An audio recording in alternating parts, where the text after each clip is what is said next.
Podcaster collapses under the weight of expectation that he will be able to summarize everything that happened this weekend. This is the ArsenalVision Post-Match Podcast. My name is Elliot Smith. You can block me on Twitter, Yankee Gunner. And as you can probably tell from the sound of my voice, I don't know where the hangover ends and the jet lag begins. I am back in the land of ice and snow, but I am thrilled to be back in front of my traditional recording equipment so that I can speak to these fine gentlemen staring back at me about a weekend that will live in the memory for a long, long time, both for footballistic and other reasons. I thought about doing one of those epic, what they call in the business, cold opens. You know what I mean? Where you have a recording all queued up and you're ready to use it. And then Andrew of Arscast fame posted a picture of the waveform of what he had cooking to start the Arscast. And I looked at it and it was like seeing the Invincibles in the tunnel.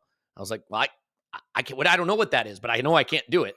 So we'll leave the cold opens to him, and we'll leave the Jaeger bombs to me. I think it was 200 at the Tollington at full time. More on that anon. Here's what I think we got to do today. And by the way, no Tim today because Arsenal won another cup yesterday. All we do is win, win, win, no matter what. So he's got stuff going on, but he'll be back this week, and we'll get his perspective. I think we should start the pod with the VAR decisions and the errors we made on the goals we conceded. And no, I'm kidding. Let's start with the celebration, the emotion, the impact of it, because that is really the shot heard around the world. I imagine, like me, you got very little sleep this weekend after the game, just from scrolling every social media account you might have access to. Hopefully you listen to our instant reaction over on Patreon, which I think Paul did let's say a great job doing. Clive and I did one from the ground as well. So we'll do the emotion, we'll do the experience. To say it was a great job. It cost you nothing. And I did. I got there in the end. Much like Arsenal, 97th minute, I got the compliment out. And Paul did a yeoman's job actually covering for me while I was gone for 9 days. So thank you for Paul for that. Leicester away, amazing. Bournemouth at home, amazing.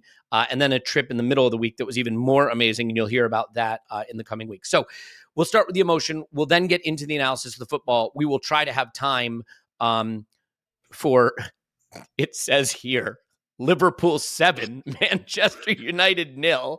And in the 7th hour, we'll talk about Spurs losing to Wolves. So that's all on tap for you today. Here with me now to discuss it is a man who is at least 40% blood alcohol level still. His name is Clive. You can find him on Twitter at ClivePFC. Hello, Clive. Hello. You almost got hit by a car trying to walk to the train station when we left the Tollington. It was a zigzag walk, and I was vulnerable. That's all I'm going to say. I'm too big a man to be that vulnerable. So, hey. Much like the side netting at Bournemouth goal in the 97th minute, you were vulnerable to a big moment. And a man who hopefully actually remembers what happened on the pitch, so he'll be able to describe that for both Clive and I. His name is Paul. You can find him on Twitter. Pause my pants. Hello, pause. Woohoo! You look absolutely terrible, Elliot. You look wrecked. I look like I sound. A gray shadow of yourself. But on the inside, I'm like a glowing light. I am, I don't know if you ever saw the movie Cocoon, but I'm like whatever's on the inside of those things. But on the outside, I look like the people that were in the home that needed to go to the Cocoon place anyway. I don't know if you've seen the picture of Lisandro Martinez running.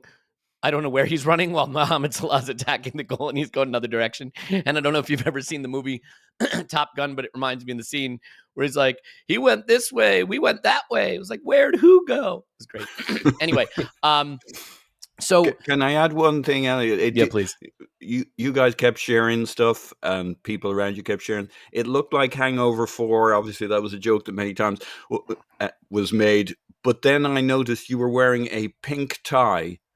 And a shirt and like dark clothing, and Clive was wearing a suit. I'm like, oh my God, Elliot got married. I got married to Clive. I'm like, it's all gone off. I'm like, I was trying to message you. You're already married, Elliot. Yeah. You're married back in Minneapolis. She'll understand. Okay. Jesus Christ. She's heard Clive's voice. She knows how alluring it is. So just for starters, I think it goes without saying, a lot of people listening weren't able to be there. I've been obviously in that position most of the time. I don't get to be there. This was a lucky one to happen to have attended.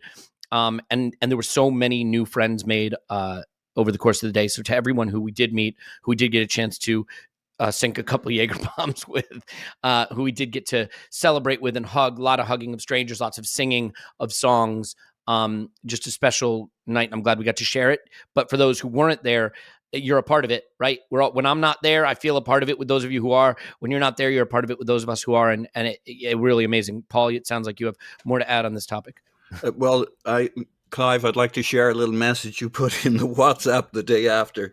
He says, Tim, I have a vague memory of hugging you, because you mentioned hugging. Tim, I have a very vague memory of hugging you so tightly your head may have popped off your shoulders. For this, sir, I apologize. I remember seeing that, and I actually was quite worried for Tim's safety. Yeah, I mean, so I don't think we need to do the whole, what's it like at the Taunton? What's it like the ground? If you want the match day experience, we're going to post a video and audio stuff over on the Patreon side that covers the Leicester away day and the Bournemouth day. But I do want to cover the emotion of it. And Clive, like, there are moments in football that really do make you believe anything is possible, that make you remember that this is what keeps us all invested. And I'll admit it, like, sitting next to you, I learned a lot about the game. You had some interesting insight on Emil Smith Rowe. We'll probably get to a lot of that. But there was a moment in about like the 88th or 89th minute, you're like, no, that's it. It's gone now. There was, I can't remember what happened and what it is. But that fairy dust around the Emirates right now, the support, it is so loud there. And the anticipation, it feels like that electricity in the air that can make anything possible. And when that goal flew in, it's a moment I will take with me for the rest of my life. And wherever you watch it around the world, I'm sure you agree, it was like a lightning bolt that flew through me. So for you, just the emotion of this and how that emotion can carry through. I think for the team, I think there's actually a risk that how do you come down from that? But how did the moment make you feel? Obviously, aside from just pure joy. Yeah. So when you said that part about it's over, I looked up at all the seats, and there was no red seats coming back at me, which tells me there's lots and lots of people that believe something could still happen, and that feeling of this isn't over is everywhere around the club. And I was just saying to Paul before we started, we met a lot of people the weekend, Elliot, and they were very, very complimentary. And one of the things they were saying, I love the way you explain the game. And I think, well, that's what we try to do. Try to explain the bits that we see, right? That's all from our perspective. And but there comes a day when you can't explain stuff.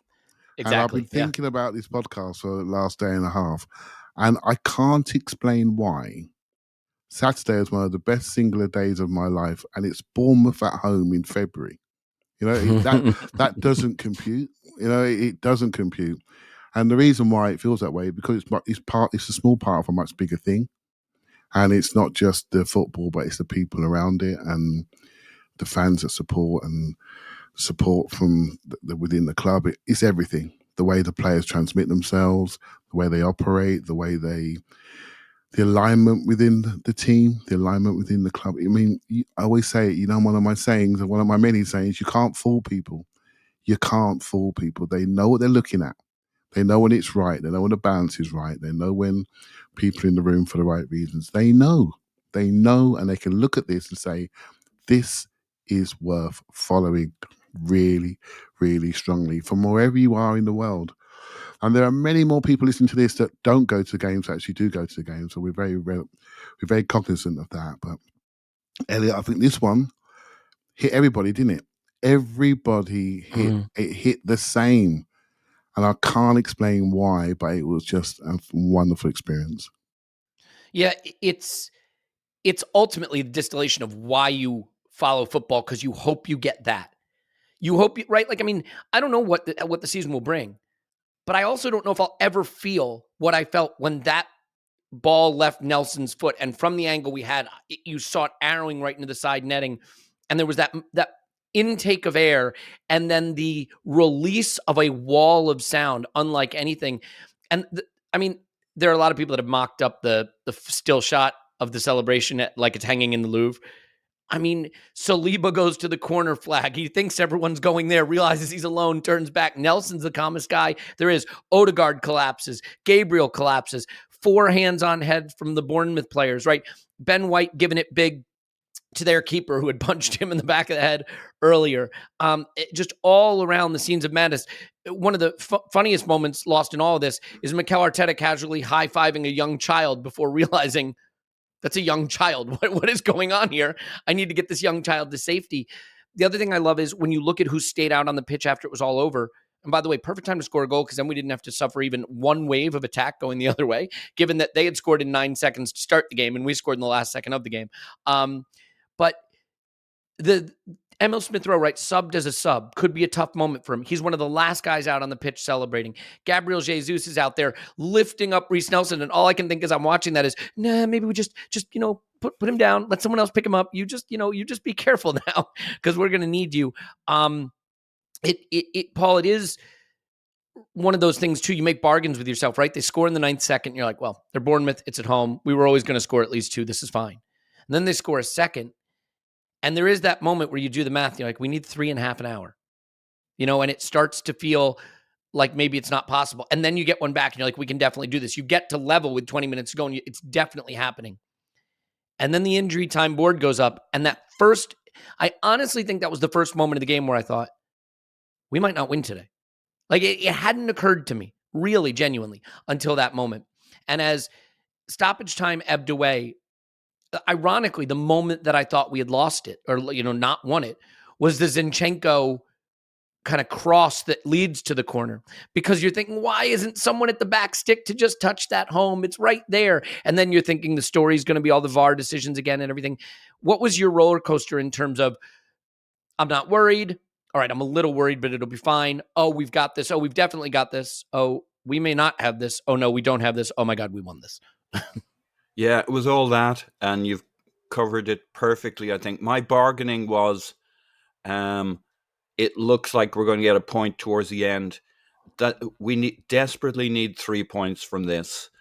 But maybe I'll take this draw because it kills the narrative in the media, because they can talk about they'll at least talk about it was a comeback, it was a fight back, blah, blah, blah.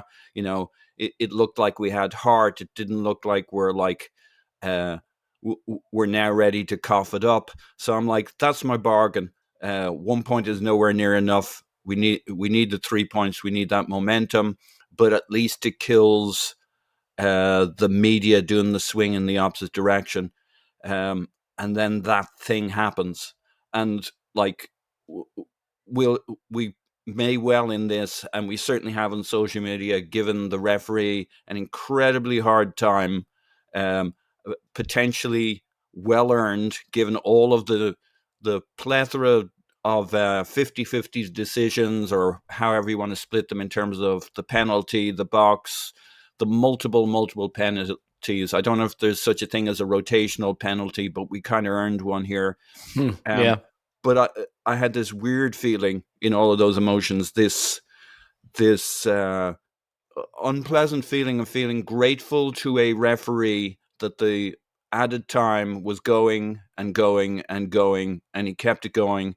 Like, if it had been anybody else, any other circumstance, I'd think he was holding on till we scored, because he kept doing it. And for once, the added time, which had been supposed to be 6 minutes, rolled on to the best part of 8.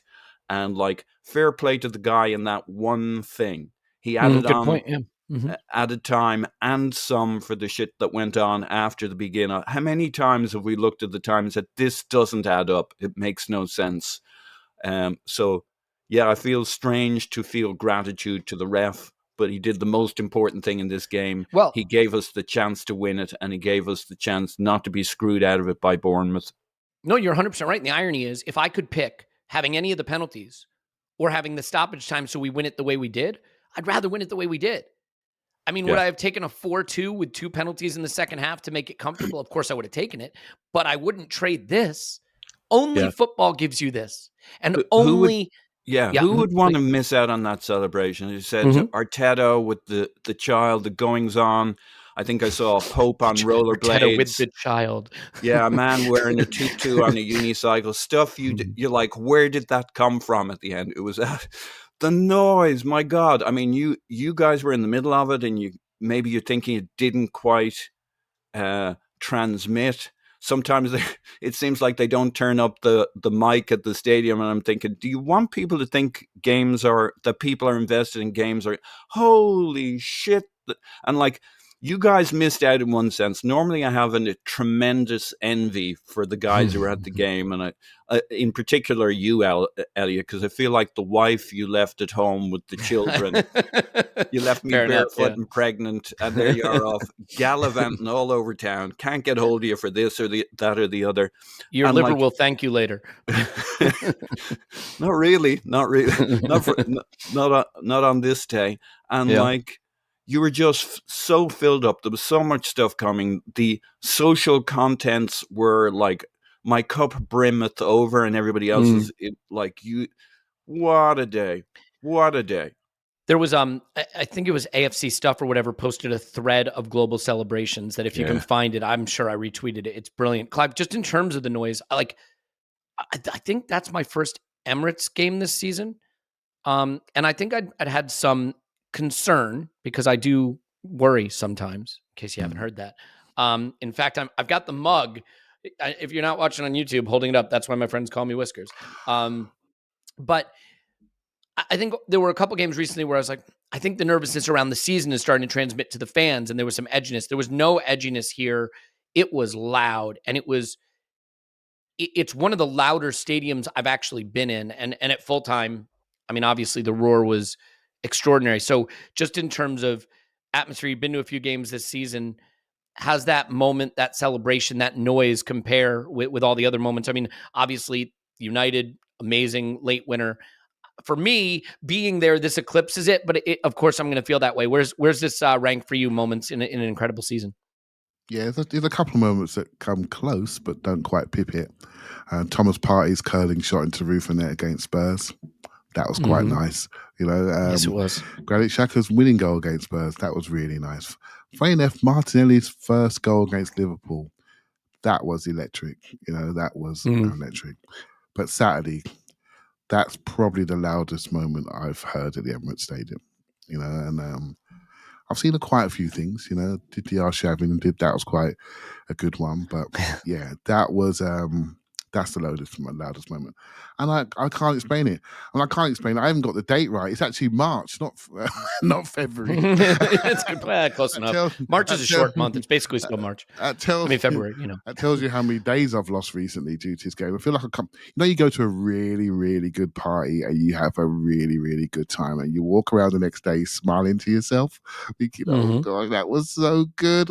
Then you look at any stranger, you just smile at them and say as if they were there at the party that you were at, and it just feels like that, and it hasn't gone away, and it's now Monday, the 6th of March, it hasn't gone away. So yeah, a unique moment, and as I said earlier, for me, it's all about the people that you share it with. Honestly, mate, it really is. We saw so many good people. Obviously, James, we spent a bit of time with James and Tim after the game.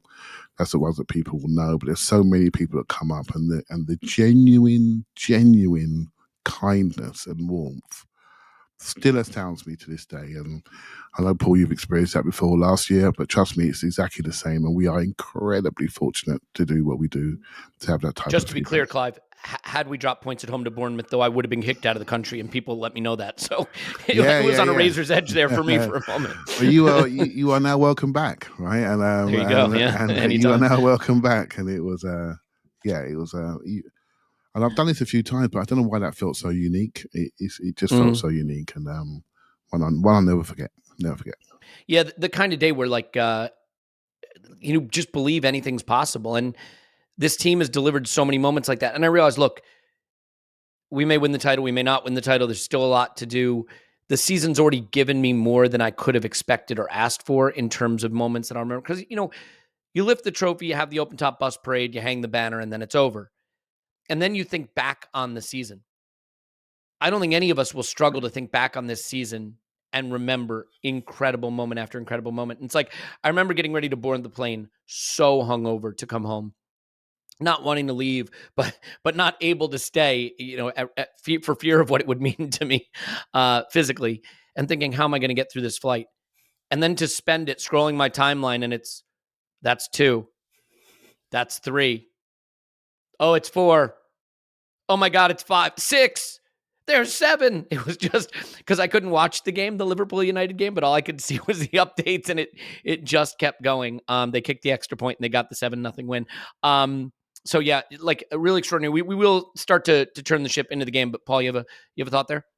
Yeah, look, you can measure how great a celebration, how great a moment it was by how big the fine from the Football Association is going to be. So looks like we're up again. Understand the FA are looking into AFC's celebrations after Reiss Nelson's winner. Arsenal's response to this is put that one on our tab too. So yeah, failing to control young children, I think, is the charge. So we'll take that one. And so a lot of sliding doors moments here. I think, like I said, only football can give you this. The moments that make you think magic is possible. And if you think about your life and all the things that matter, there's a million of them that matter more than football. And yet none of them can make you feel the way that goal flying in made you feel. Hug strangers, scream and yell, walk around with a smile on your face for days. The kind of thing where, 1 a.m, walking back through Islington and people are still shouting and yelling. It's just amazing. But I think one place we have to start with this, Paul, is at the end with Reiss Nelson. Of all the players to have this moment, there were so many things I love. There's a hug that he has with Bukayo and Martinelli that's just electrifying. There's a tweet from, a social post from Nketiah that warms the heart. This was the academy kid before they were the academy kids. You know what I mean? This was the star. This was the guy who went off to Germany and was Jadon Sancho before Jadon Sancho became Jadon Sancho and then stopped being Jadon Sancho and then maybe is a little bit of Jadon Sancho again. But the point is, like, he's someone I think of all of those kids of that generation, he was the one. He was meant to be the one. And we know injuries and other things have not allowed that to happen. And for him to have this moment is extraordinary, and to see what it means to him and the team. And now he's probably going to have to be a part of this journey because Trossard's injured, groin injury. Don't know how long we'll be without him. Not sure when Nketiah is back. Not sure when Gabriel Jesus is back. But this will give him the confidence. I don't think it was just the goal either. By the way, he has the assist for White's goal. I thought it was a great cameo. So just quickly, how you feel for Reiss Nelson and about Reiss Nelson in a moment that I'm so happy he got to have, given the winding road he's been on to get here. Yeah, he was a Lou, as they say. He was the one. And it hadn't quite happened to him. Now, to be fair to him, before he got injured, he was starting to look like he could be a player for us. And in this game, it wasn't just the goal. Like I had my stocks rising for this instant reaction we did after the game, and he was there. I don't know if he was number 1, but he was number 2 or 3 on this while we were heading towards a draw. He played very creditably on the left-hand side, as you said. He set up the White finish there, put it not quite on a plate for him, but banged it right where White needed it. And he was having a really good game. And what I take away from the Reiss Nelson thing is, whatever happens, I said this on the pod, he'll never buy another pint or a kebab in Islington. He could retire now, and like everywhere he goes, he'll be a bit of a legend. And it makes me think, as much as anything, that critical contribution to this season, as we hope, what will somebody like Smith Rowe or even Fabio Vieira was on the pitch, everybody who isn't an automatic starter will come away from that, not just Reiss Nelson, thinking, I can make, just in a moment in this season, a contribution that I will look back on for the rest of my life. Everybody will look back on it. It's absolutely huge. Each of these moments. And, whether it's Tommy Yasu, Rob Holding, Kivior, player after player will suddenly realize they need to be ready for the 5 minutes, for the 10 minutes when they come on the pitch to do significant things. And the small thing they may do may turn out to be huge.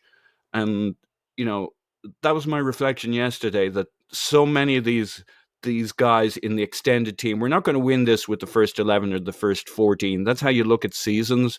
But this run-in will come down to moments, critical moments. And every one of these guys will now be switched on to the idea that the thing they do or the mistake they don't make because they're switched on and they're in tune and they're in the moment, what they do in the Europa League to keep us ticking along or to give other guy a rest, or everything these players do in training, every single moment, there are no wasted minutes. There's no wasted contribution, no matter how many minutes you get on the pitch. This was it was very interesting. Nelson said about in his post-match interview something about it was coming down on his right and he saw a guy coming out to him, and so he switched it to his left. That is absolutely not what happened. No. The ball bounced off his chest, had huge amount of spin, bounced up onto his left, and he's like, "Oh shit, hit it!" And he caught it sweet. He did. It's funny how we invent a narrative after the fact with a microphone, like we do it all day long. Yeah. But like and I think that's why because the commentators like, oh, they didn't cover that, they didn't come out fast enough and stuff. I think the incredible magic of the moment is balls do funny things when they bounce, and that's why we scored. Yeah, look, I mean, it's also not to get onto the boring stuff, but it's why you play a certain type of football, because when you have 80% of the ball in 31 shots, somehow 3 of them find their way in. And that's the key. We stuck to our principles, and maybe it left us a little open at the back. But look what it gets you. It gets you a 3-2 win. It gets you a great moment. I think you said something really important, Paul, though, which is when you get a moment like that for a player who's been on the fringes, it's going to electrify the rest of the fringes of the team to say, I might get to have a moment like that. Because if we win the title this season, Reiss Nelson's going to be one of the heroes, whether he plays again or not. And everyone's going to want to be a part of that. I mean, the players lost their mind. Big Gabby stopped by the Tollington in his car and was leading chants outside the Tollington. I mean, just, a ridiculous moment. And their celebrations show you what it means. But Clive, I don't want to get off the Reiss Nelson yet, because I do think there could be a role for him now. And look, the talent was never in question, and he's just 23. It's not out of the question that there's still something for him here. And if ever he had a reason to believe in himself and back himself, this cameo will do it. We might need Reiss Nelson, and we might have found him in this moment, Yeah, so talent and character, the two are equally important. In fact, character may be more important, because all these guys have a lot of talent, right? So otherwise they wouldn't be there, right? So yeah, and it's anyone you spoke to were all saying the same thing about him. What a great guy. He's worked so hard. That means his character is beyond reproach. And again, in all the celebrations, how popular did he look, right? And Elliot, you may not have seen this yet because you've just woken up, but yeah, there are contract talks afoot to get him to stay, right? So and we were talking about it on Saturday, weren't we? So I'm really pleased about that, because you want the right sort of people around you whenever what you're doing. And again, I don't really care about other teams at this moment in time, but I didn't see much character on that Manchester United performance on Sunday. People quitting on their club against their arch Wait a rivals. minute. That's not fair to Bruno Fernandes. I mean, that was really a performance for the ages from him. The character it took to hold his nose and fly backwards and beg to come off the pitch. It's just a tremendous, tremendous character, that guy. Yeah, and that's it. So yeah, you sort of, that was it. Really, that's what I wanted to make. The characters were not there, and you. Talent is one thing, but how you apply your talent is everything. And Reiss Nelson, I've ummed and ahed about him in the past. I think he's more of a left side than a right side. I will say that, but he plays our football. I'm sure Paul has seen this. I rewatched the second half today, and when he came on, he played to the beat really quickly. Played to the beat. It was 1-2 touches, get your cross, get your shot off, play on the outside. When you come on the inside, pop it off quickly and reposition. He played to the beat, and that, without even having any warm-up games or anything. I'm here, I've got 20 minutes in me, bang, here you go. And there was nothing, he had a cut across, he had a great curling shot. Neto's a decent keeper, by the way, and he should be nowhere near it, but he read it and made it look easy. And otherwise that would have gone in. And then, of course, the final shot was like sent down from the heavens when his spinning first touch sort of created a tunnel by which to strike, and it's incredible. You're thinking there's a tunnel just opened up for that crazy spin onto his wrong foot to take that shot at that moment, at that trajectory. Hey, look, I'm not a religious man primarily, but my goodness, I was feeling religious when that went in, and because it felt like a real moment. Yeah, Clive, I have to say, it's weird how the brain works, because the electrons fire so fast, but they can make a tiny moment feel like it takes forever. There was a moment when that ball was flying to the net, and then after it had flown in, before the explosion of joy, where you're trying to process that it's just happened.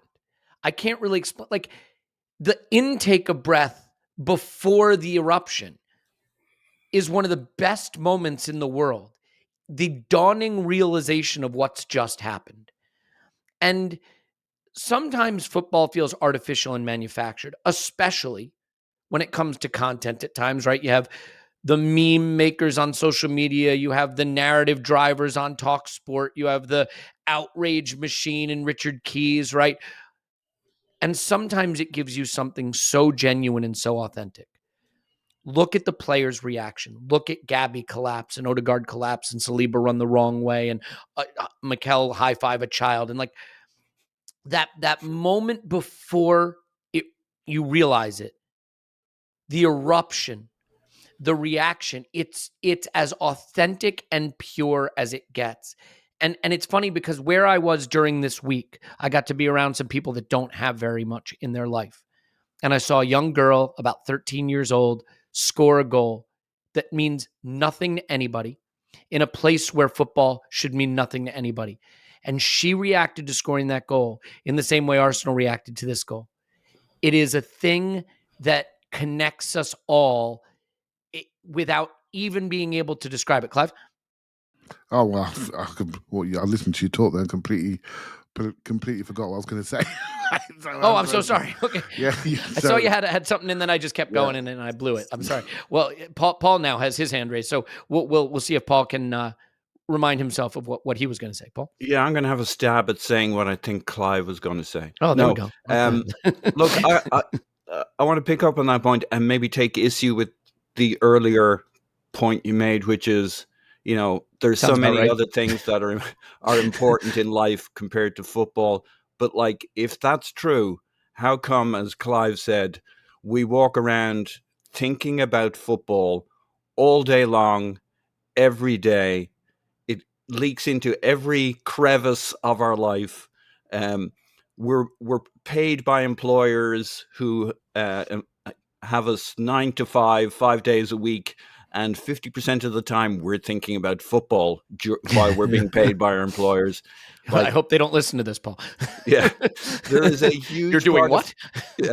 There's a huge part of life that is filled by football, and yes, I understand that in the big moments you say, like, these are the important things, and football. Why do we even take it seriously, and why do we get it? But like, it shows to us just how important it is, how it connects us, how, like, grown men need something to talk about, to spend time together, to make friends, to bond. You need something. Football is the something that brings these people together, brings all of us together, and can, on its best days, bring people together in the most extraordinary circumstances, across borders, cultures, everything.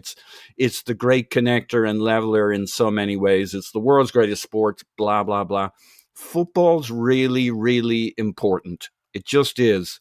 And I'm looking forward to hearing about your travels at some point, Elliot. Yeah, definitely post a travelogue up there for patrons who want to, and only because, like, look, I know a lot of you who listen, you get to go home and away all the time, or you live in London. It's not that exciting. I hope there's some, people that I can connect with the experience, because it's still special and unique to me. And I know a lot of people don't ever get to have it, and that it's just a privilege to do it and great to share it. And like, yeah, so I look, we're 34 minutes in. We still have to talk about the football. We still have to talk about the benefits of the performance and the flaws in the performance and the injuries, because there's a lot of football going on here.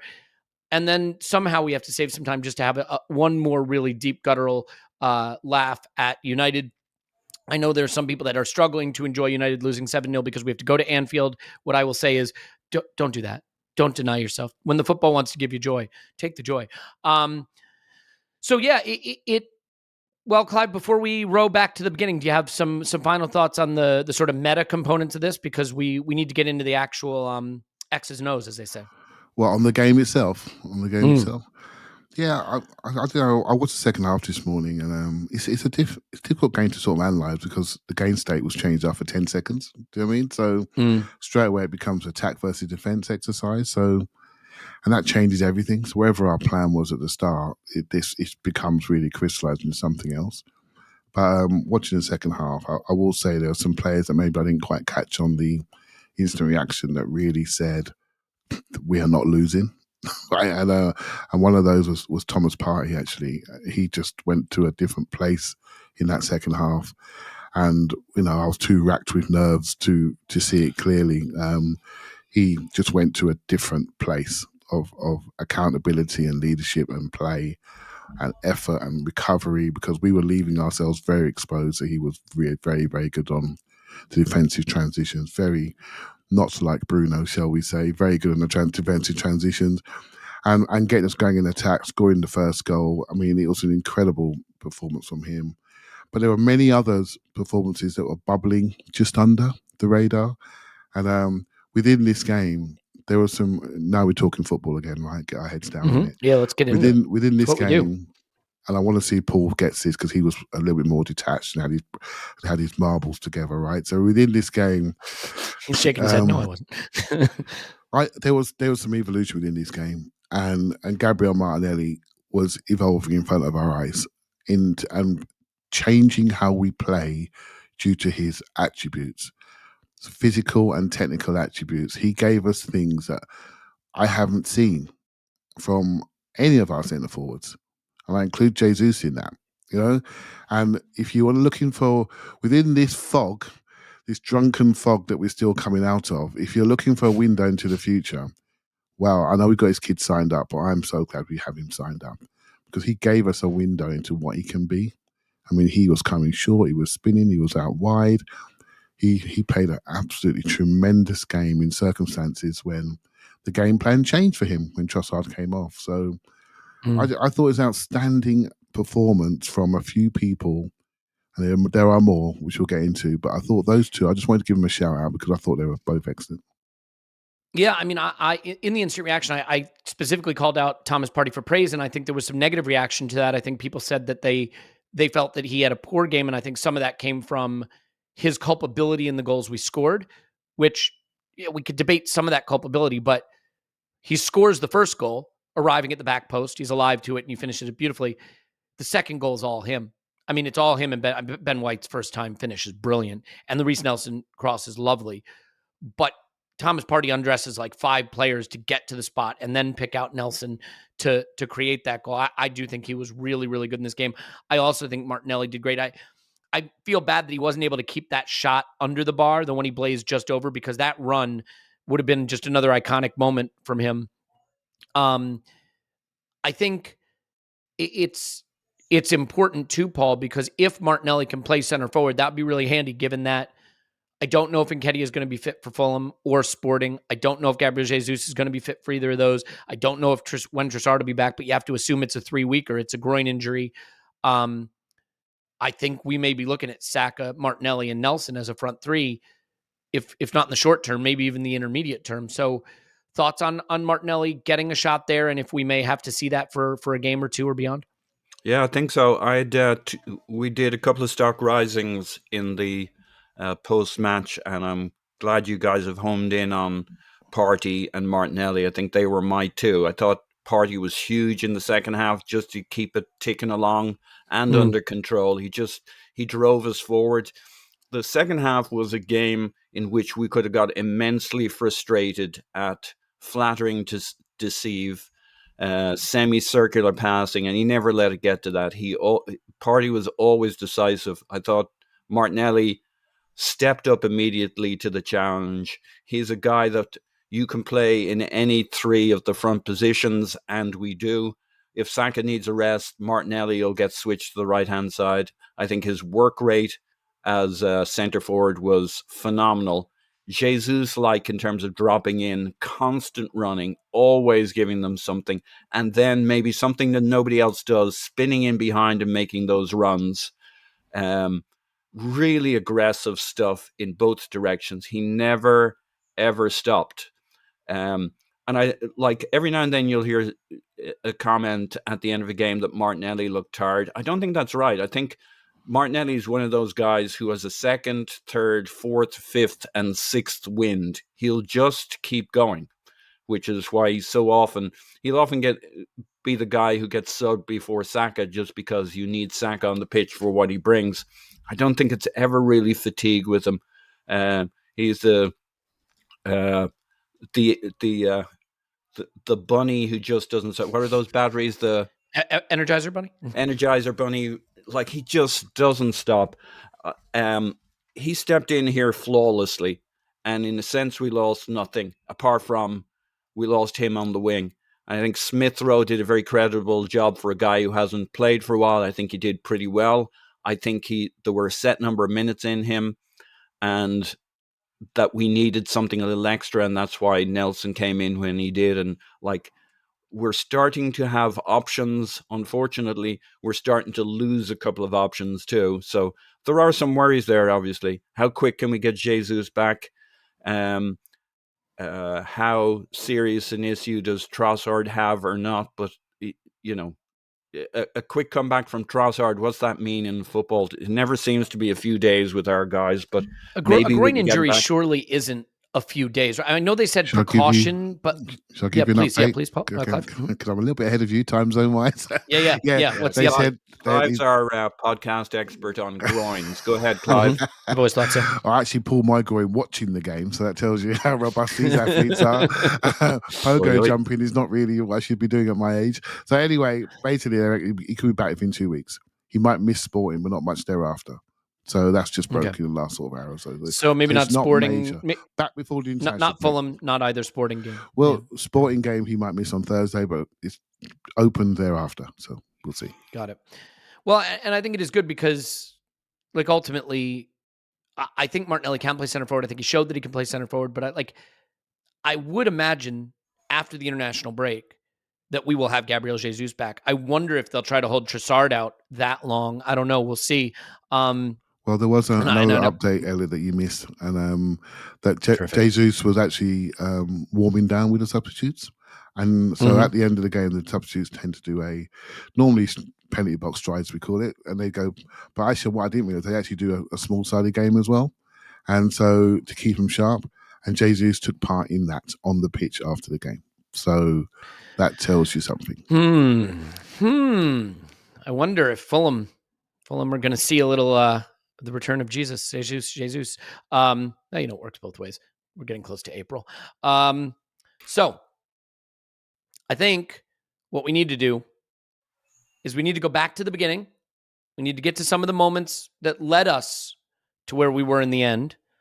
But I think we got to clean this pot up much in the same way that we need to clean up our privates. That's right. Our friends at Manscaped are back. Whenever the springtime rolls around and things are growing and things are renewing, Manscaped shows up to remind you that means you need to start thinking of trimming, right? You need to start thinking of cutting back. You need to start thinking of maintaining that beautiful trimmed appearance. And no one does it better than the folks at Manscaped with the Performance Package 4.0. And the Performance Package 4.0 is, as they call it, a ball care bundle. There you go. You'll find the Lawnmower 4.0 trimmer, weed whacker, ears and nose hair trimmer, crop preserver, ball deodorant, crop reviver, toner, performance boxer briefs, and a travel bag. That's a lot. Now, those boxer briefs, love those, by the way. The Lawnmower 4.0, if you're new to hearing about this, it's wet, dry, it works in the shower. You can really do any part of your body with it. Comes with a guard if you want to do sideburns and things like that. But it's purpose-built. It has ceramic blades, right? Skin-safe technology. I love it. And before that, I was doing what a lot of people do, right? You just have that razor that sits in the shower since 1994. And probably shouldn't be using that anymore. So you got to do it. So you might as well have the tools to do it right. And that's what Manscaped gives you. Now you can go to manscaped.com, use promo code ArsenalVision, save 20% off and get free shipping worldwide.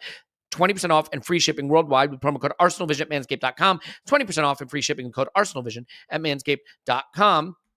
And if you want to start a business, the place to do that is Shopify. In fact, I was riding in an Uber the other day, and the Uber driver said that he does silk screening for shirts. He takes photos and he puts them on shirts. He's like, yeah, I really want to get into business doing that. I don't want to just drive Uber. I want to start my own business, but I don't have the skills. So we talked about Shopify. If you're someone like that, you have an idea, you have a business you want to start. Why use Shopify? They'll take over all the payment processing for you. They'll get your store linked to your Instagram or Facebook or TikTok or whatever it is, so you can sell there. They make it drag and drop simple to build a professional looking website. In fact, there are multi-billion-dollar companies that you probably know about, and you look at their website and you think, oh, they probably have a team of engineers, and they're just using Shopify. It is the backbone of the e-commerce internet. They'll even take care of things like taxes and shipping and all that, so you don't have to worry about any of it. So you can use Shopify. What you need to do is sign up for a $1 per month trial. Not too bad there, right? $1 per month trial, shopify.com/ArsenalVision, all lowercase. Go to shopify.com/ArsenalVision, all lowercase, to take your business to the next level today. Shopify.com/ArsenalVision. Clive, is that enough of that? Indeed. Nailed it. Yeah, I got to level with you. Today, we were pretty businesslike in those ad reads, and I apologize. We'll try to bring more humor and levity to those in the future, but I only have so much brain power at the moment. If I'm honest, I have to say one of the videos that I saw going around is actually from a Bournemouth fan in the away end as the clock is ticking down. And football's so amazing, isn't it? You flip it around, and we've all been there. We've all been there when the late winner is scored against you, and you've already made the bargain when you've been ahead, right? And you're like, you know what? A draw here isn't so bad. And then the dagger. And it's just so interesting to see it from the other end. Now, thankfully, we're not on that end, but so much amazing capturing and documenting of this occasion. So, Clive, you referenced this, but it really is the case that when a team scores 9 seconds in, that changes everything about the game. What we said to one another sitting there watching it is it doesn't change anything really. We weren't trying to win 1-0 against Bournemouth. We're trying to win 2 or 3 or 4. So 9 seconds in being 1-0 down doesn't really change what you need to do, but it gives them something to hold on to. And what I think it does more than anything, maybe, a Bournemouth can show up at the Emirates, get pushed back early, feel like it's not going to be their day, and get beaten handily. But when you've scored 9 seconds in, suddenly you think there's something here for us. That extra bit of fight, because staying organized and staying compact is no fun. But it's a lot more fun doing it protecting a lead. So what do you think that the goal in 9 seconds did to the game? And if you have a thought on how they got that goal, apart from their players being in our half before they actually ever kicked the ball, which is interesting. Thoughts on their goal and what that does to the dynamic of the game early on? Yeah, it's a beautiful move. And again, we didn't realize at the time that it was actually illegal, because there was a number of their players in our half distracting our players. Then they go down the other side, obviously, first time crossing to the middle, and we look like a bit of a sieve in our box, and they score, right? So yeah, it changes everything, because basically, if you look at the average positions of our players in this game, I mean, it's ridiculous how high we were. I mean, it just changes the whole concept of the game. And so a couple of things I've been looking at a little bit recently is the pace by which we play. Right. So I know we were chasing this game, but we are generally playing with a pace and our restarts, quick throws, quick free kicks to keep the ball moving. And there may be something that's going under the radar about how fit we are to be able to achieve this. You can't play quick unless you feel you're fitter than the opposition and you're imposing yourself on them. And so maybe that's something that's going under the radar a little bit. Another thing that's happening, and I think Everton showed it, and by the way, Everton were better than Bournemouth, and we beat them 4-0. It just goes, you scoring goals at the right time. No way did we deserve to be 2-0 up against Everton at half-time. They were much more organised. They were much more disciplined. They were way better than Bournemouth, and we beat them 4-0, right? So, but what both teams did very cleverly, they know that they're forcing us down the outsides now. Everyone's doing that, doubling up on our wide men, taking lumps out of their shin pads. We know the drill, right? We're all used to it. When we foul them, they stay down for 3 minutes, etc. But what teams are doing is they're predicting our interior pass, and they're really reading it and also letting us have it. And as it's going across to our eights in particular, they're stealing it and they're transitioning on us. And Bournemouth was set on that. And I thought they were very good. They used Solanke to definitely drop into to block the party lane. And they're very clever and quick and athletic to transmit up the pitch. And Everton tried to do the same thing as well and had decent foul chances. Brentford did the same thing in that game as well. And so we have to be wary of the defensive transition because our patterns are being read, so maybe a bit more. And what I found so encouraging, and Paul agreed earlier, is that we had a slightly different pattern. We were able to play the ball over the top and have somebody run onto it. And I think because we're playing within our interior and everyone knows we're not going to go first phase down the sides or over the top, having that option will stop people jumping out on the prowl to come and counter press us and steal the ball and then go backwards. And so it's just interesting to see the evolution of us throughout the year because everyone's watching us. Everyone knows they have to be focused on stopping us, and they're stopping us in similar ways. But I enjoyed this game because we weren't stopped, and we overcame it. And I think as we think about transfers, which I assume will be, I'm looking at the next phase of evolution, and maybe some runners that go through would be really nice to get people to stay where we want them to stay. I think, Paul,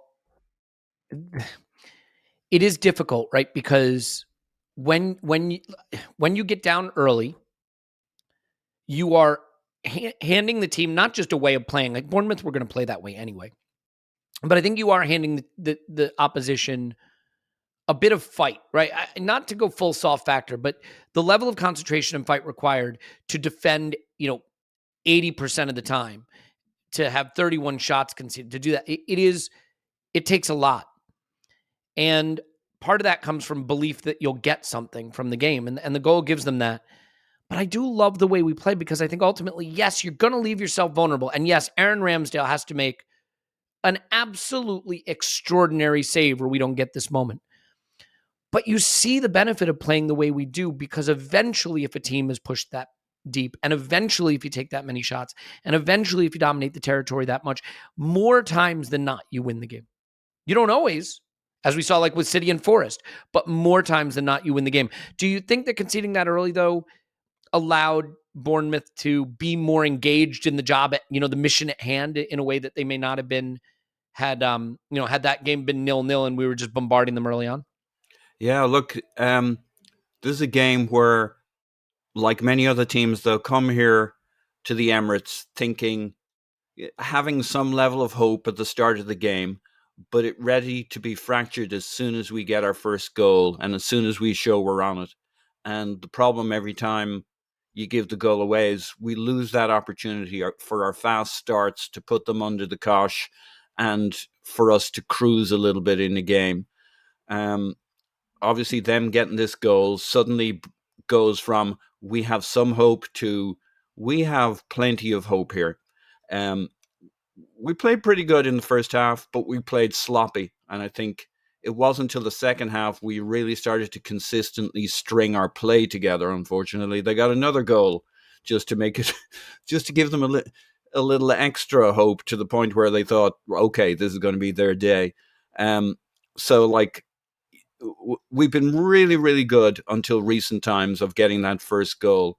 I think we were on it this game. We were a little sloppy, but we never got to find out because that first goal, what was it, 11 seconds down that left-hand side. I mean, the one thing I would say, I've kind of used the term a few times recently about Xhaka being a load-bearing wall. And like, there is something about being switched on. Now, I looked at Vieira, I looked at Zinchenko, Martinelli, those guys on that side.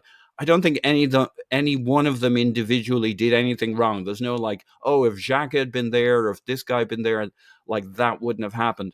But I do think there's a kind of a hive mind, a seriousness, a sensing of danger that somebody like a Xhaka in your midfield, like Vieira, I think, is actually called over to the right-hand side for that as the ball's been kicked off by other players. Now, Xhaka is the kind of guy who you can call him over to that side. He's going to tell you to piss off.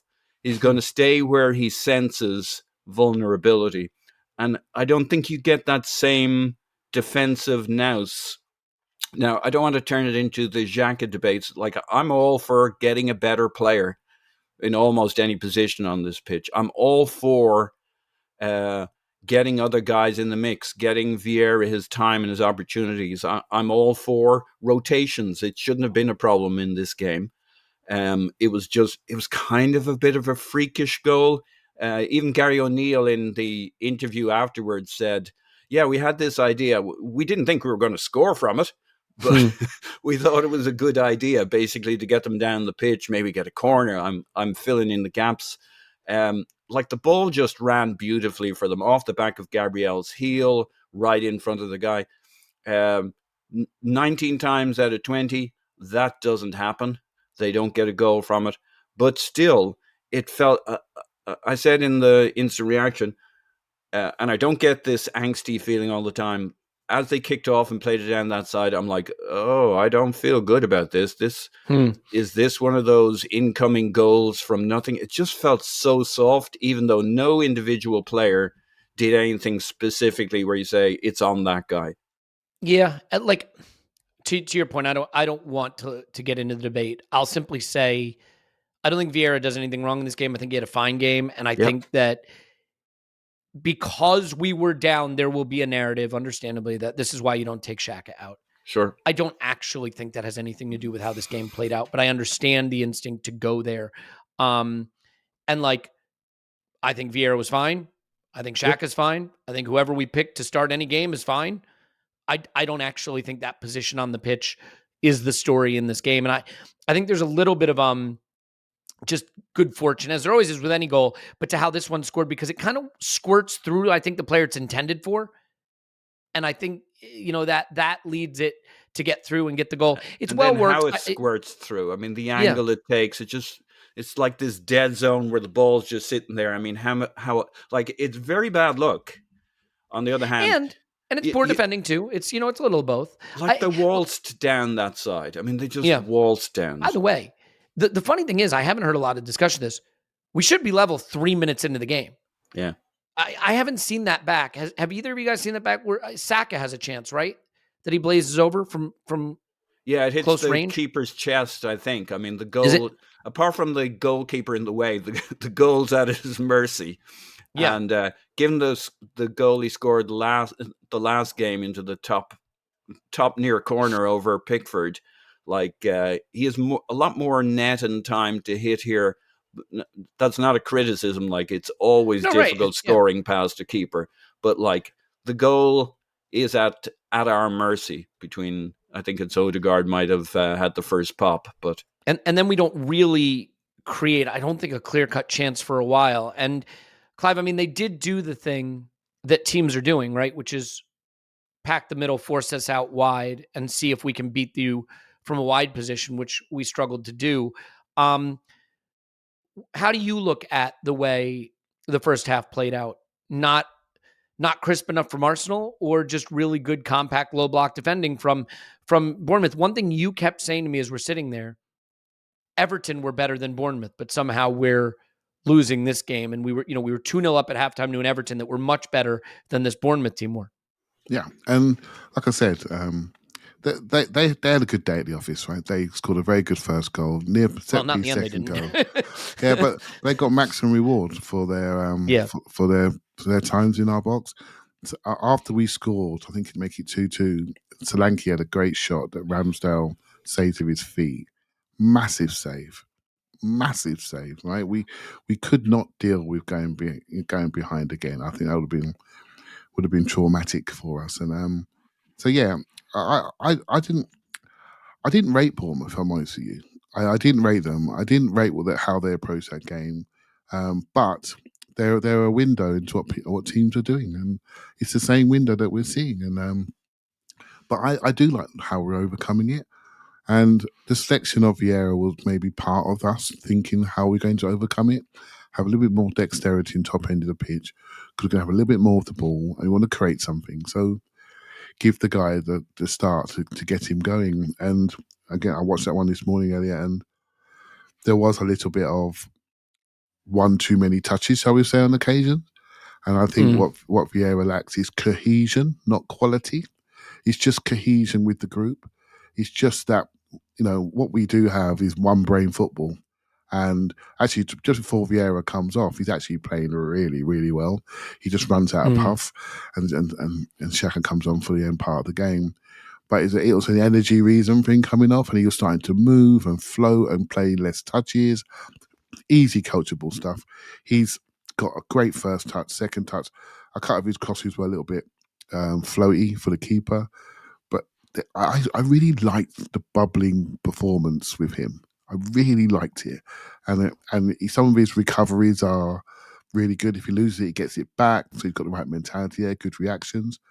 I did sense in the crowd there was a little bit of frustration around him when he had a shot that didn't go in, because we used to see him having a shot and it goes in. And he took one and went over the bar, and I could sense a little bit of frustration brewing just for a fraction of a second. But then he'd win the ball back again, and we're off and running. So I think for all of us, we all know the team in our minds we'd like to see on a perfect day. If we had the Champions League final tomorrow morning, we could pick it. But we have to allow for other people to come in and do their thing. And so I'm watching him the most in this game, and I thought he did fine. Yeah, well said. It's funny because it shows you which one of us is smarter about football. Not that there was any confusion there. When they got their corner kick, I said to Clive, this is good. It actually pulls them away from their goal a little bit. Let's not have them just sitting in. This is good. And Clive said, no, this isn't good. And like 1 second later, they had scored to make it 2-0. So, point Clive, no points Elliot. Paul, one of the things that we sort of unfortunately are forced to talk about again in this game, and I'm glad we're not forced to talk about it much, but are the VAR decisions. Again, Clive and I were there, so all you know is it looked kind of handball-y to me, and you see VAR check, no handball, and that's really all you know. Then you kind of try to check social media, and the ones that seem to have people most upset with Tomiyasu getting kicked, and there was one where the Bournemouth player kind of moves his elbow out on a cross. It looked like it was going to Nelson, and it rebounds off their post and back out. I have to admit, I think all the calls are sort of like 60-40, 50-50, 25-75 VAR calls. I haven't seen the Tomiyasu one back, so I'll defer to you there. The one where his arm is slightly out and it goes off the near post, I think that's probably the most handball-y of the handballs. But do you just want to quickly let me know any of those that for you have to get? Is the outrage more with all of those aggregated? It feels like we didn't, you know what I mean? Like, Yeah. 25% penalties doesn't equal 100% penalty, right? Just in the same way that if you flip a coin 3 times and it's heads all 3 times, the next time you flip it, it's still 50-50 that it'll be heads again. So individually, are any of those for you a clear-cut penalty? How do you react to the VAR decisions in the moment? Yeah, look, even 49%ers don't give you a penalty, and Great there's point. no such thing as a rotational penalty. Look, the issue there is just you want consistency, and we won't go into a long thing. It just feels like you get that many against you, you're certain that you're going to get a penalty against you. But like, I actually don't think, if they call it that way all the time, I think the bar for a handball in the penalty box should be high, and it's higher than it used to be. It used to be a joke a couple of years ago where if it touched your hand under any circumstances, basically the crime was having arms at all in the penalty box. I didn't like that. That was horrible. That standard, yeah. And it's probably like, I love the way these for the neutral, and let's face it, we all hate neutrals, whoever those bastards are. But for the neutrals, I don't want goals given cheaply for handballs in the box. Like, you should really earn your penalties. Now, there are those who feel there were so many calls, one of them had to come our way. I get that, but individually, and that's how each of these should be looked at. They shouldn't build up. They shouldn't accumulate. Of course, we won. So at the end of the day, this is how you want to win. I'll tell you, there was one penalty, and you mentioned it, which for me is a stonewall penalty. But kind of, I blame us. The kick on Tommy, that's a penalty. They kick the back of his foot. The guy does not get the ball. He absolutely swings through. It's not a touch. It's not an unfortunate. He swings through, puts Tommy on his ass. But it's our fault. We don't appeal it. I'm sure it's culturally very honourable not to go around demanding penalties. But Jesus Christ, what and then nobody keys off him because he doesn't appeal. My God, this is a huge, we got to be tuned in to the professionalism. We're not going to win the league this year because it's fair or because it's good. It's because we need to be good, we need to be lucky, and we need to get everything we can, including some professionalism. And this was a penalty that was genuine there for us. You don't need a lot of professionalism to throw yourself around after the fact and make sure it gets reviewed. Tommy should have kicked off on it. 3 or 4 of the players should have been waving their arms. We played on like we didn't think it was a penalty. Guys, the bar for disgraceful behavior is what Bruno Fernandes did against Liverpool. This is wave your arms, guys. Yeah, sit up. No. Wave your arms. Demand somebody to review it. Have 2 or 3 other players waving at the ref, and get it reviewed. He absolutely whacks through the back of the leg. Clive, a player who you keyed on in this game was Martin Odegaard, and you sort of just said, not his day shooting. Took a lot of shots in this game. I think, did he have 7 shots? 6 or 7 shots, yeah. In 31 shots by Arsenal. What do you think about Odegaard's performance there? Because it was something you were saying to me on the day, just not his day, kicking the ball into the goal. Yeah, honestly, his technique shooting is beautiful, isn't it? The way he strikes the ball is so nice. And I just felt it's a little bit off. But again, what I've learned from you two guys in particular is if he's getting 6 shots a game, every game, good things are going to happen, aren't they? You know? So, yeah, I just thought, how many times are you going to get 6 clear shots on goal and nothing really happened from them? It's not very often is that going to happen. No. You know? Mm-hmm. And so I brushed over that one, Elliot. I thought, again, watching it, he was one of the ones that was driving us on relentlessly driving us forward. There's just players refusing to not win the game. And it was, it's something that you're seeing a lot more now when you see the whole pitch. The consistent engagement and presence in the moment is every single one of them. So when you watch it, you're thinking, because we like to critique because we're fans, we want to find something bad. When you look and you see the engagement and you see it, you think, oh man, every mistake is a well-intended one. It's not. And the good thing is the manager's reacting very, very smartly from the substitutes bench to when someone's slightly off. He doesn't overplay them through that moment. He can make a change. So Tomiyasu was slightly off in that first half. You're changed. Do you know what I mean? You're changed. Smith Rowe comes on for Trossard early. Rather than play him till he breaks because you don't want to sub, you're changed. Do you see what I mean? You're changed to protect you because we wait a long time for you. You're changed. You're not fit. Someone else can come on and give us the energy that we need to require there. Vieira's having a 6.5, 7 out of 10 game. He's running out of gas. You're changed. Do you see what I mean? To give us impetus, give us another adult running into the box. I love this. And every one of them are part of this. And they're not all perfect. They're not all foot perfect. But I look for the reaction, the engagement, and the presence in the moment. And I think that's what we're all keen off. I think we can all see, whether you're looking at a screen, whether you're fortunate enough to be in the red seats. I see that and I love it. I absolutely love that. And if that continues with that level of bravery for the rest of the season when it really counts, like at Anfield, for example, like at Newcastle, for example, like at Fulham on Sunday, they've got a very good home record. If that continues, we're going to be in a good place. Yeah, by the way, Martin Odegaard had 11 shots. 11. But interestingly, worth 0.56 expected goals. So it tells you a little bit about what we were restricted to, right? On a day when we had 31 shots. 31 shots. Sorry, mate, go ahead. Please. I was just going to say, but just the 2.17 expected goals. So, we restricted to maybe some hit and hope stuff versus the clear chances. This is what I was going to say. There's been a change, maybe since Manchester United, when Saka takes that shot. That's not a Saka shot. He doesn't take that shot from that far out. We are peppering the goal. We're peppering it. We're saying, okay, you're going to go deep on us. We're going to take shots from outside the area. You're going to barricade the box on corners. We're going to ring the outside of the area and have shots there. And we're getting results from it, aren't we? We're getting things Yeah. happen. Look at Zinchenko's shot just before the end, before we get the corner. He just takes a speculative cross shot. Bang. Get it in there. Make them defend. If they're going to sit in there, we're going to make them defend. Might get a deflection. So rather than sit and try to be perfect, get countered on, and play 1-2 intricate passes, there's a time for that. But it's a time to take shots. And when you're taking shots, what you're doing, Elliot, is you're attracting people out of the block. You're saying to people, you've got to come out. And when you come out, then you can commit them.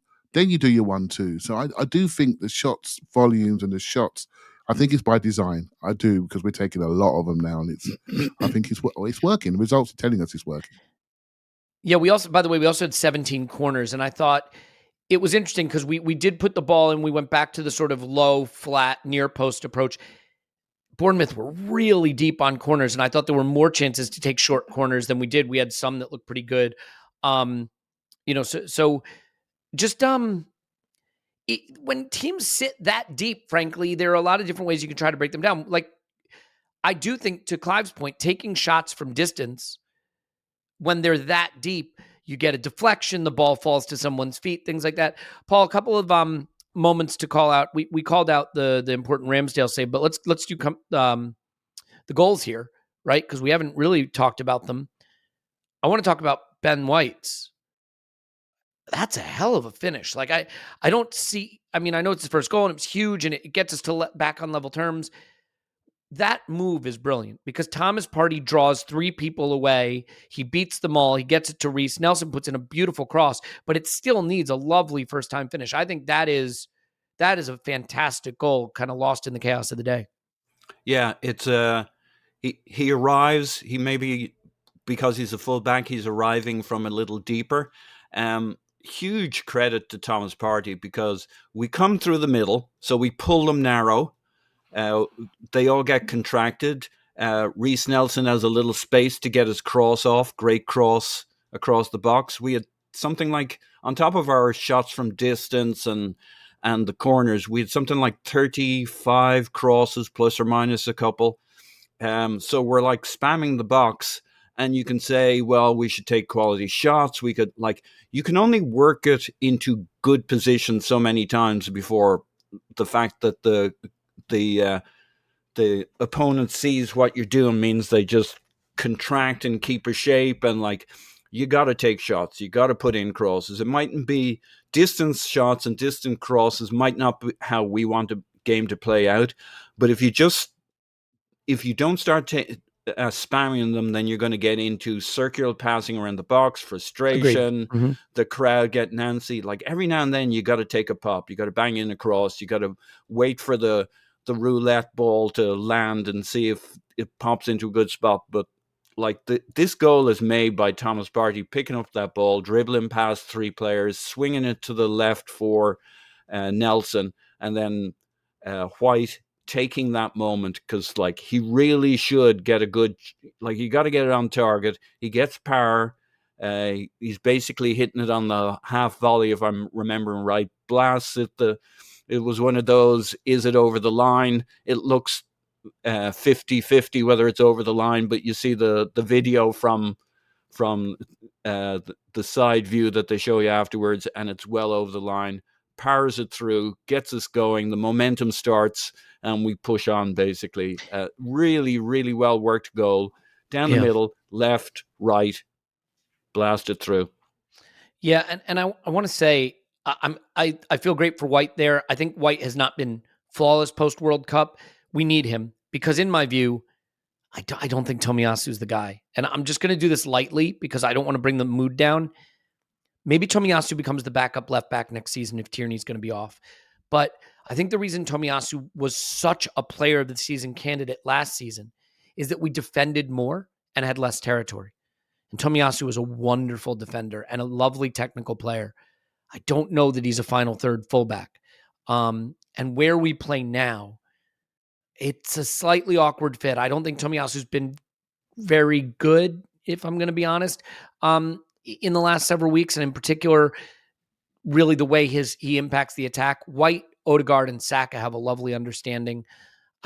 It's not so much a knock on Tomiyasu. If you said to me, we're going to play a good team that's going to push us back a little bit, we can start Tomiyasu all day long in those situations.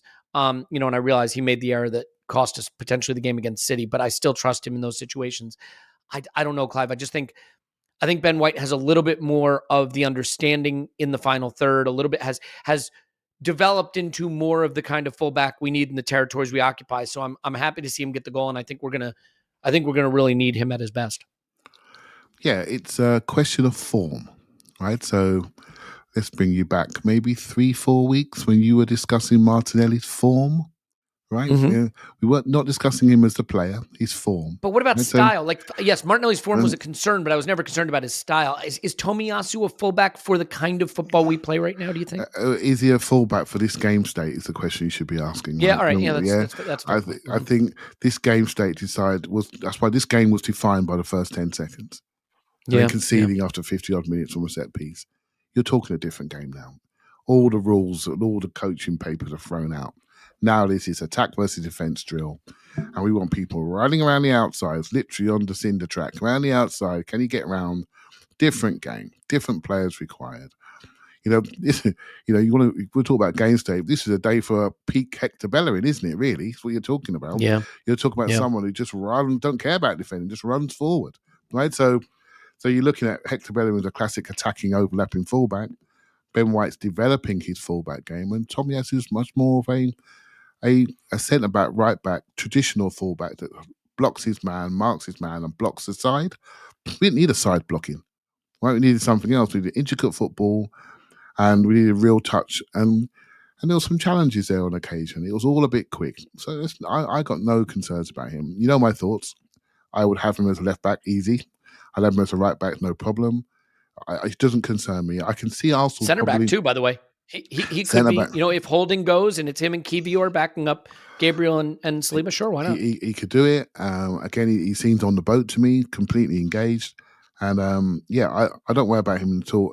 I think potentially, if we were to lose a left-back this year, I think we might buy a right-back, more of an inverted right-back. The kid we're linked to. But we are linked. Yeah, and you look at how he plays, and he's quite a technical right back. So you can see where you could have maybe a bit more of a defensive left back and a technical right back that's flying to what City are doing with Rico Lewis at the moment. They're sort of inverted from the right hand side, not a left hand side. So, and they flip it around. So you can see a development there in the squad. So, yeah, it is surprising. His defensive form was dropped a touch, but mate, I'm not worried. I'm not worried at all. Yeah. I like your way of putting it, right? It's a game state type thing, and there are players that suit certain games more than others. Let's do a quick Smith Rowe thing. We can talk about what the emotion of this is going to do for us with what's coming up this week and the weeks to come, and then laugh at United, because that is important, and I want to make sure that we give that its due. Paul, Emil Smith Rowe comes on. It's tough, because if you care about moments only, and moments matter when 3 goals win you a game, his header back to Thomas Partey starts this whole thing off, and it's a good header, right? He's in the right position, like he often is in the box. He heads it into the right area. I don't know if he sees Partey or just knows it needs to go back in that area, and Partey finishes it off, and we're on our way. Other than that, I thought he struggled to get in the game a bit, and being subbed as a sub is never a nice thing. I presume that was more about fitness than impact, but I don't know. I don't know for sure, but I suspect. Emil Smith Rowe is not a player that we can just casually say we don't need, but at the same time, it's a lot of time now without having played consistent football, and to still be at a point where he really can only give you about 20 minutes comfortably or 30 minutes comfortably means he's still some way off from what we might need, which is, gosh, it'd be great if you could start him against Sporting, right? What are your thoughts on his cameo, his fitness generally, and the impact he might still be able to give us this season? Well, look, it looks like he had about 50 minutes on the pitch. Okay, more than I thought. Yeah, he comes on about 22 minutes, and he comes off around 68 minutes, so not quite. So maybe they had him as a 30, 35-minute sub-fitness level, and he was already sort of over what they had allocated for him, maybe. Yeah, and I'm sure he could have played a bit more, but like they needed more at that point. They needed to freshen things up, and like it all gets lost when you win a game like this. Nobody cares about anything as long as you've contributed something. He'll go away from this saying, he had a creditable performance. It wasn't fully moving the needle for us. He was celebrating as much as anyone at full time, by the way. He was out there, one of the last people out there celebrating. So yeah, I mean, he got us a goal, right? I mean, okay, he's just assist. knocking the ball across the box, but like he put some mustard on that thing. He clears their defense. He's hitting it right into that spot. It's a crucial header. He's got a big moment. He won't care. He absolutely won't care. Nobody will care. All your sins are forgiven. Like you gone to confession. You sat with the priest. You have a clean soul, whoever you are, on this day. If you did anything, if you made the tea, if you carried a bag, nobody gives a rat's ass after a game like this. Everybody's wonderful. Everybody's great. Everybody's reborn. And like, he had a pretty good first outing on the wing, dropped in it when he wasn't expected to. He was absolutely fine, had a big moment in the game. He's got himself blooded. We've got Reiss Nelson out there performing from the get-go, picking up where he left off. Those two will kind of share minutes if Martinelli needs to move inside a little bit. He's very probably going to make a performance for Sporting, so how he feels after playing at against Sporting will be more a measure of how he feels about himself, his form. I think the Smith Rowe getting yanked I don't even think it's a thing that will be a topic. I think it's absolutely par for the course, and there'll be nobody who'll blink an eye. And at the end of the day, you win together. You lose separately. That's when the fingers come out and you start thinking about yourself and covering your ass. And was it somebody else who dropped you in it? You win together, though. And any small thing you do to help win will carry you on. So, like, that was a big, big header. He'll take that home with him. He'll have seen what Nelson did. And, like, the Nelson thing's really big for everybody else who's not a starter. They're going to say, I may get a moment at some point in this season and make the difference. And so I think it's all good. I think he was fine. Yeah. Clive, I want to move on to one more point there, but I don't want to shut you out of the Smith Rowe conversation because I think you have some specific thoughts on that. So how do you feel about the appearance he made and how much we're going to get from him as the season continues? Well, the pleasing thing is he's not injured. That's the most important thing, because what can't happen to him is too many more breakdowns, because he just needs to get fit. You know, you just can't judge a player till he's fit, and it's clearly obvious that he's not there yet to last the game. And the worst thing we can do is to play him beyond his time until he breaks down. And so at the ground, I was thinking, I said, this is a bad moment when I saw him come off, because I thought he'd broken down. And I thought he wasn't playing that bad. I thought he was doing fine. But I thought, oh no, he's broken down again. This can't happen. You know, this is not good. This really isn't good. So I was so pleased to hear, and hope I'm correct, I can only read like everybody else, that it was just literally a fitness thing and they need a bit more. And so, yeah, I credit the manager for making the right decision there. It obviously was the right decision, because we're sitting here with a headache, right? So yeah, it was a good decision.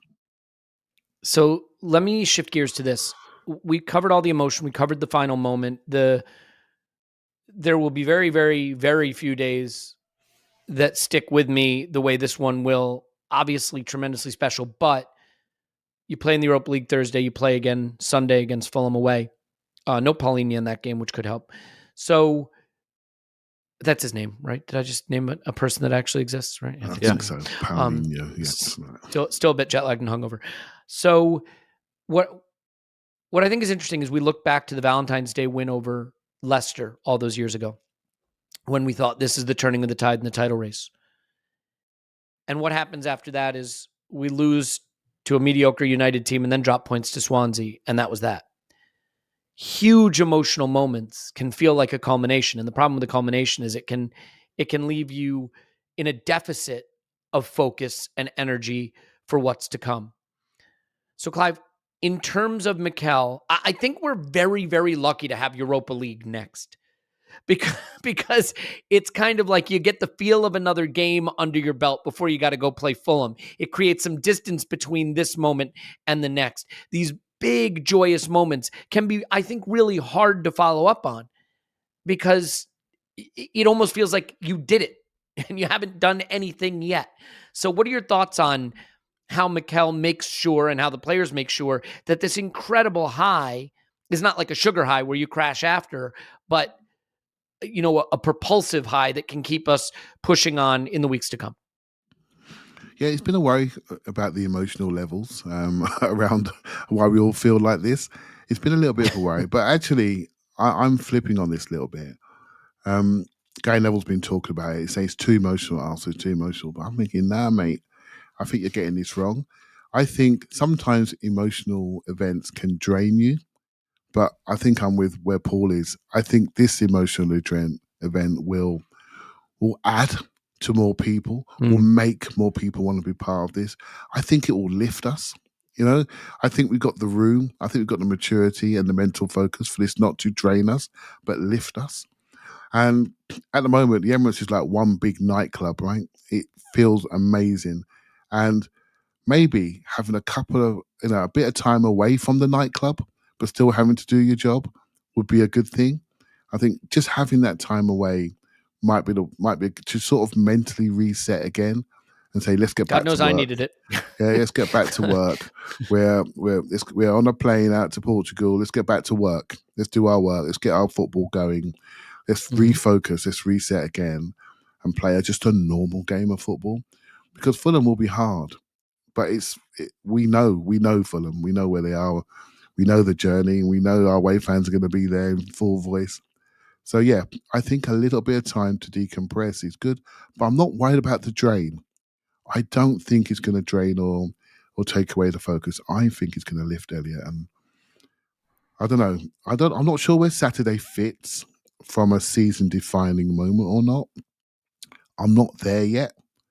But I think it's another memory that's made the whole season, and hopefully we'll get to the finishing line. But if we don't, this is all part of the chapters in the book that we're writing. And for me, I'm already looking at the next phase and how we're going to lift the standards even further. And that's going to be so interesting to see if we're in lap of honor mode, or we're saying, nah, we're going for the biggest trophies in the game, and we are talking about going for the Champions League. Yeah. I mean, I think that's it. And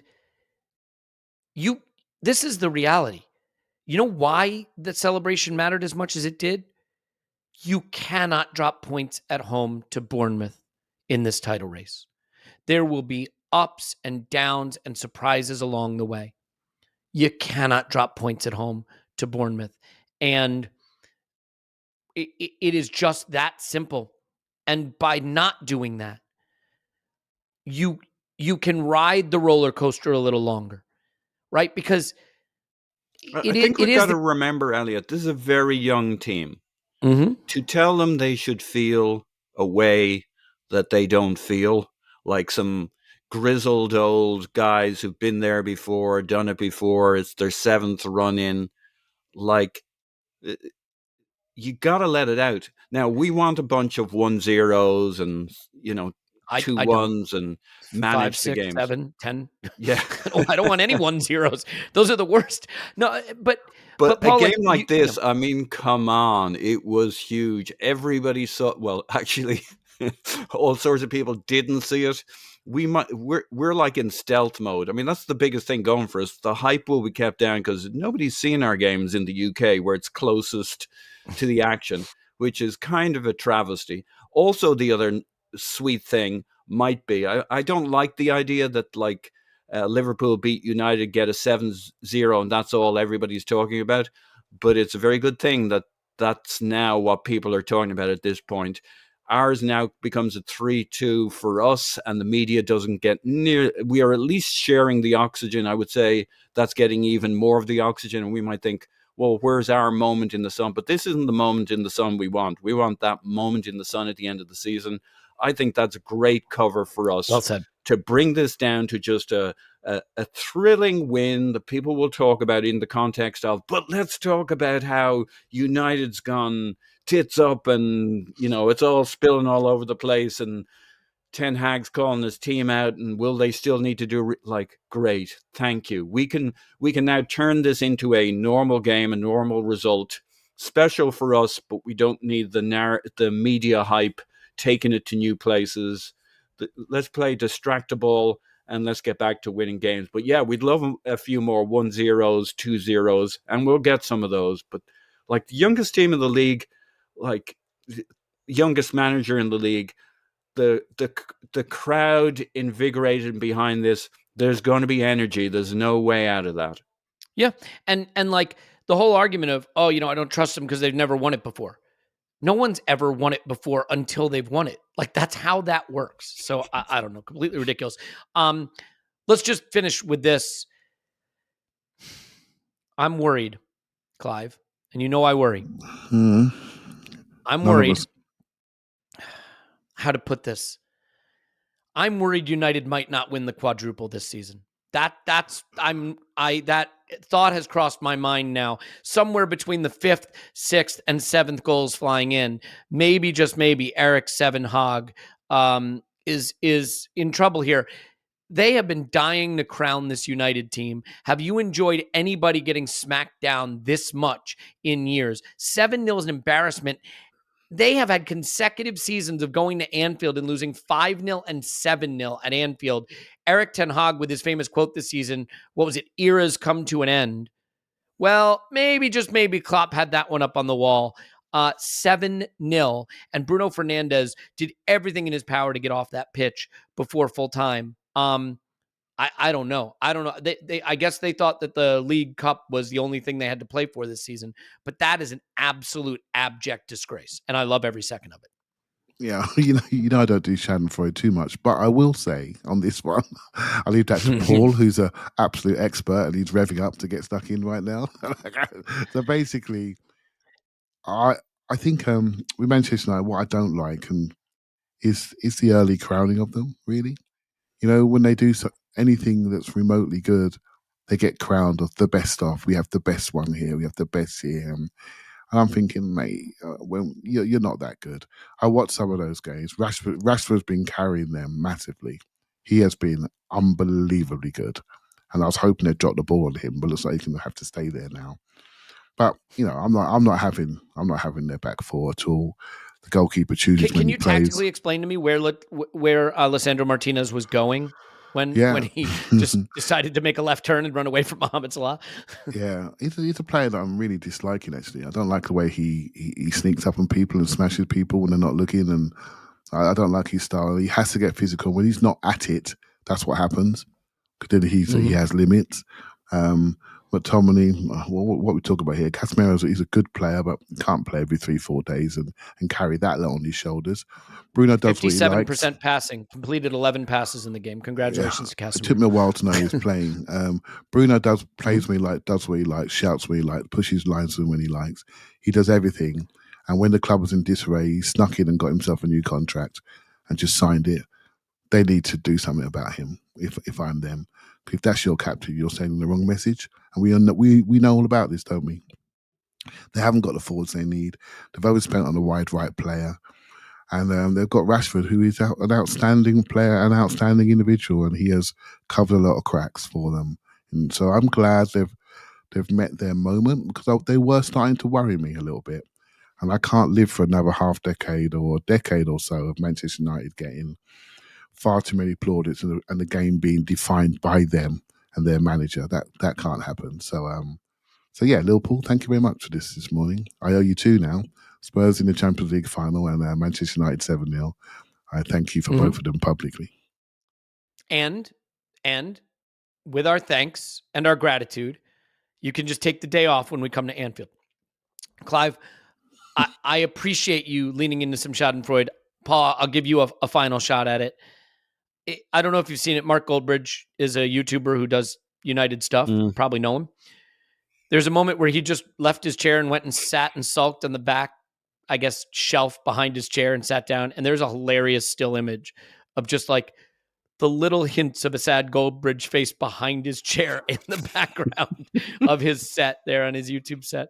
Absolutely phenomenal stuff. I think, Paul, whatever happens for United the rest of the season, this is a stain on that club, and I couldn't be happier to see it. Yeah, like you're supposed to have mixed emotions, but they weren't very mixed. Like, what an abject dereliction of duty in that second half. Unbelievable stuff. It was 3-1 on XG, and they managed to turn that into 7-0. It was like, curling, where you got the two guys with the brushing the ice out of the way to get the Yeah. like the United players were like scuttling the ball into the net. Like Liverpool can't score 7 goals without United's absolute there's Complicity? guys on the other side who are working with them or something. I don't know what was going on here. They've equated Casemiro to the most important signing since Cantona. I mean, don't get me wrong, Casemiro is a good player. In fact, he's a great player. But talking about getting over your ski tips and the whole Gary Neville sleeping on our project over the last 3 years, but thinking these were the guys who were going to take us, playing coward ball for half the season. It's a beautiful comeuppance for them. What I really like about it, though, what I think has something lasting about it, is the level of distrust this will place for Ten Hag with these players, that when push came to shove, he couldn't trust on them. They let him down. They let each other down. Like where you began to fear they could be a real force again next season. I think they're going to have to do some serious work to replace people and completely refresh that dressing room at a time when they're looking to get sold and all that's going on in the background. And we've seen the dysfunction over Chelsea having got sold, even with big money and big promises and signings. Like, dysfunction will out. And I think we can, I'm much more encouraged we can look forward to a season or two of them totally having to turn over their squad. And I'm so with Clive on the Lissandro thing. He's a dirty, cowardly little fucker who gets away with stuff. He's seen as plucky because he's small. He's just dirty. He's one of those guys who cocks a punch when you're not looking, and he's like some kind of hero. Like, there's so many dislikable players on their team, and that's got to add up in the karma stake. So yesterday was their day. I was there for it. We were all there for it. 7-0. That takes some doing. That takes collaboration. Well, I'll tell you what. I think that's enough for today. There's no way to encapsulate that weekend, though. Like we didn't even mention the fact that Spurs limped to a 1-0 loss to Wolves. Like, off the radar. No room for it. They're like 100 points behind us. We're closing in on St. Totteringham's Day, by the way. Not the goal that we want, but a goal that we will certainly take. What an unbelievable weekend. One that you'll remember forever, and only football can do that. Only football can do what that weekend did for us. We will have a rewatch for patrons. We'll have my little travelogue video for patrons as well. We'll have a regular pod, obviously, after the sporting game. So unfortunately, with Europa League coming back, that means the main pod shifts to Friday. But, next season, that won't be an issue. So there you go, because it'll be Tuesday and Wednesday football, as it should be. I think we should leave it there. Paul's on Twitter at Pause My Pants. Thanks, Pause. Woohoo! Clive's on Twitter at ClivePFC. Thanks, Clive. Thank you very much. Few days off the Jaeger bombs should do you good. We'll be fine in a little bit here. Got some work to do, man. I got some water to drink.